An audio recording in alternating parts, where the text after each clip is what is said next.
Saludo con mucho gusto a mi querida Marta Lamas. Marta, ¿cómo estás? Muy buenos días. Hola, buenos días, Mario, Mauricio. Qué gusto Hola, saludarte. También Mario. saludo a Mauricio Merino. ¿Cómo estás, Mauricio? Hola, bien, con el gusto de escucharlos. Igualmente, ahí te vemos ya.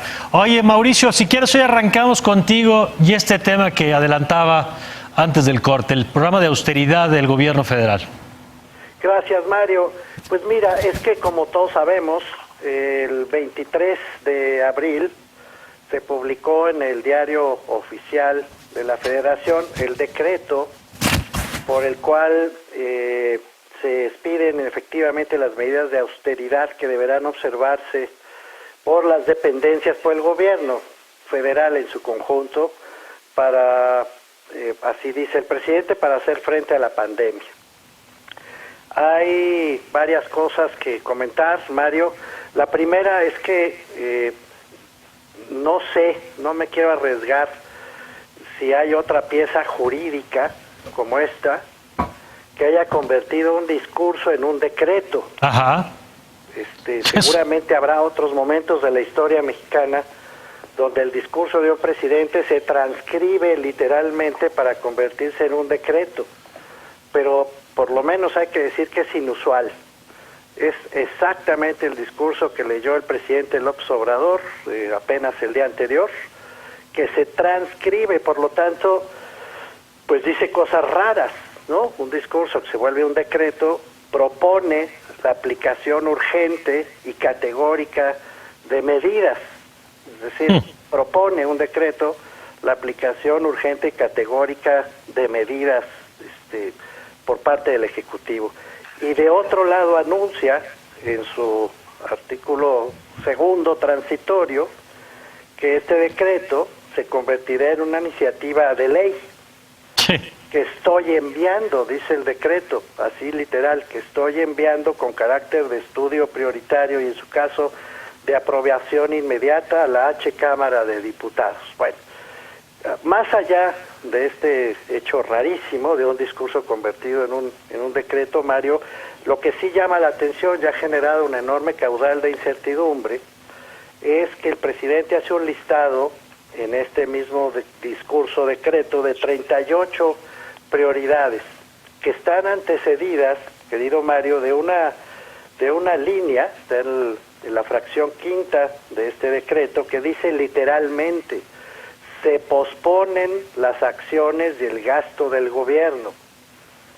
Estoy leyendo literalmente, sí. Se posponen las acciones y el gasto del gobierno, con excepción de los siguientes programas prioritarios. Y entonces hace este listado donde están, ya sabemos, yo había sugerido que se pusiera en la pantalla los 38 prioridades del presidente.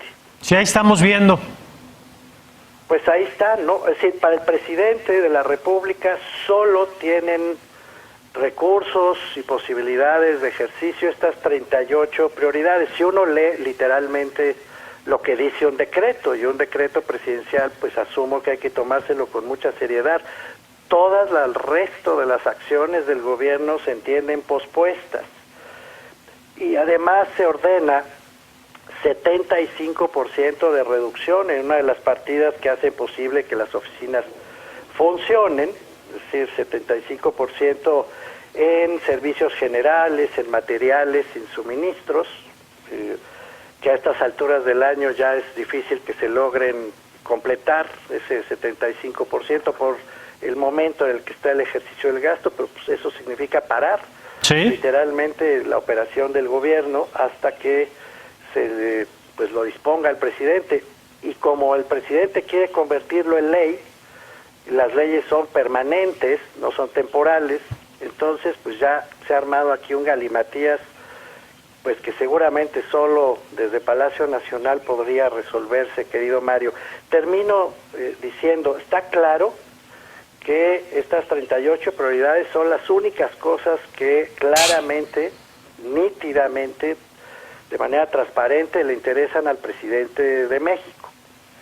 En ellas, por supuesto, el Tren Maya, la refinería de Dos Bocas, las 6 refinerías que están en curso, el aeropuerto Felipe Ángeles, etcétera. y sus propios programas sociales. Todo lo demás, Mario, incluyendo ya hace 15 días habíamos hablado de los problemas que están enfrentando los centros públicos de investigación. Bueno, ahora ya es generalizado. Los problemas a los que me refería y la incertidumbre a la que aludí hace 15 días siguen vigentes en los centros públicos de investigación, no solo siguen vigentes, sino incluso acrecidos, y ahora ya son generales. Creo, Mario, con toda sinceridad, con todo respeto, pero también con mucha preocupación, que la gestión de la crisis no puede generar un enorme caudal de incertidumbre como el que está generando las decisiones del presidente de la República. Ya es hora de decirlo sin matices y sin vueltas. Más allá de las virtudes que tenga su proyecto, de las virtudes que tengan sus decisiones, que las tienen y sin duda muchas, se necesita dar certeza, y esto la quita. Pues sí, y nos decían el otro día que no haya pasado lo de la desaparición de los centros, pero la característica es la incertidumbre, es lo que estás apuntando, es decir, el saber qué sigue y qué no sigue. No se ha decretado efectivamente la desaparición de los centros, pero si los centros no pueden operar los recursos con los que actúan, pues van a tener que entrar en una especie de estado de hibernación. Da lo mismo. Hay, no se ha decretado, pues nomás faltaba. Supongo que también podría hacerlo, ¿no? A estas alturas ya se puede creer lo que sea.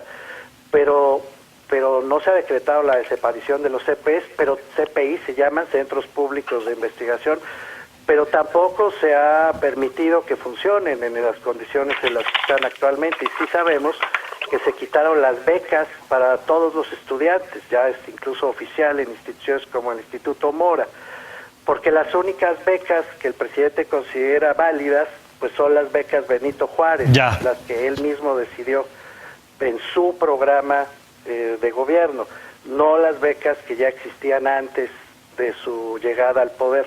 Bueno. Mario, es muy peligroso, muy delicado, muy inquietante que se estén tomando estas decisiones, generando más incertidumbre a la que ya de suyo tenemos. De acuerdo. No quiero añadir más, los hechos hablan por sí mismos. De acuerdo, Mauricio, y ahí está el señalamiento y vamos a ver qué pasa en la semana. Pero Marta, así como platicábamos hace rato con Claudio Flores, como la vida continúa también al mismo tiempo que siguen pasando estas cosas, las instituciones públicas, privadas siguen trabajando, y tú nos vas a contar sobre un evento que resulta muy interesante. Bueno, ese es un evento raro, porque es un diálogo es el 14º diálogo latinoamericano intergeneracional entre mujeres y hombres, que organiza la sección femenina de la Asociación Psicoanalítica Internacional. Y fíjate qué interesante, o sea, si va a ocurrir estos días, viernes y sábado, y van a venir de distintas partes de América Latina, y finalmente se hizo con estas nuevas plataformas. Se presentaron 16 paneles. Voy simplemente a nombrar algunos para que se vea el tipo de discusión que se dio. El tema en general era poder, género y amor. Y entonces tenemos del amor romántico al terror, ¿no? Amor, desamparo, violencia y transgresión, el poder y el género en la nueva dinámica mexicana, la dinámica de amor y odio en los sistemas de pareja y familia, el papel de la familia y la pareja, trauma, misoginia y parentalidad, poder, equidad de género y masculinidad. Y hubo, entre las 63 ponencias que se presentaron, hubo 4 conferencias magistrales. Hubo de 3 latinoamericanas. A mí me pareció muy interesante la de una chica muy joven, artista, maestra en la UNAM, Adriana Raggi, que hizo una intervención que se llamó El amor como forma de resistencia desde los procesos de investigación artística, contando la intervención que ella hace con sus alumnos de arte, ¿no? Y cómo el tema de establecer relaciones de afecto, ¿no? Es como un soporte también al tema de la enseñanza. Pero la estrella del evento, del diálogo, es una psicoanalista neoyorquina que se llama Jessica Benjamin, una feminista muy conocida que desde los años 80 ha estado revisando y analizando lo que son las relaciones entre hombres y mujeres. Sí. El título de su conferencia, para que veas por dónde anda la reflexión, bueno, tú y toda la audiencia, es Vulnerabilidad, Repudio y Violencia, la tragedia de la masculinidad. O sea, ahorita, desde el psicoanálisis, no solo desde las ciencias sociales y desde la praxis política del feminismo, el gran foco es exactamente el tema de la masculinidad, ¿no? ¿Qué está pasando con los hombres en relación no solo a la violencia que ejercen, sino a ellos mismos, a cómo se construye la masculinidad y cómo en esos lazos, ¿no? Esos lazos familiares tan importantes, la presencia o ausencia del padre, si el padre es un hombre violento o no lo es, o si es cariñoso, cómo están cambiando las formas de educación de niñas y de niños y el efecto que esto está teniendo.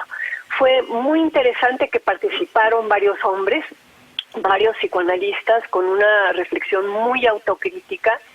Y sí, en este momento en que estamos encerrados en casa y que nuestra conexión con el mundo es vía internet, pues fue realmente un agradecimiento de que sí se haya querido llevar el diálogo. Este es un diálogo, digamos, impulsado desde la Asociación Psicoanalítica Internacional, pero hay una sección de México, ¿no? Y a mí en lo personal me emocionó mucho la presencia del Instituto de Psicoanálisis Ramón Parres, que fue mi primer psicoanalista, que además a mí me salvó la vida y que lo sigo recordando con muchísimo afecto. Entonces, para mí estos 2 días de estar clavada frente a la computadora, pues me ayudaron a olvidar un poco el horror de lo que está pasando allá afuera y abrirme la ventana a la riqueza de la reflexión que hay ahorita sobre poder, sobre género y sobre amor. Muy bien, pues el mundo sigue, los temas ahí están presentes y tenemos que rescatar esos espacios y esos debates. Y me encanta además cómo se va adecuando las instituciones, las personas a esta nueva realidad que hoy estamos viviendo y al mismo tiempo, Mauricio, la necesidad de que la emergencia no nos impida mirar lo público, sobre todo cuando hemos visto que las crisis se prestan para que avancen un montón de agendas. Lo hemos visto en materia de libertades en otras partes del mundo y en México se está poniendo el foco en esta discusión sobre la administración y el uso de los recursos públicos. Cuando está tan en jaque lo que creíamos saber, lo que creíamos conocer, cuando sabemos que el mundo que nos rodea ya cambió definitivamente, Mario, creo que una de las funciones de los estados y de los jefes de Estado es producir certeza, producir confianza, apaciguar la angustia. Y infortunadamente no está sucediendo en México. Pues yo te agradezco, Mauricio, como siempre. Un abrazo, Marta, qué bueno que hables de estas cosas. Un abrazo. Marta, gracias. Muy bien, chao. Gracias a los dos.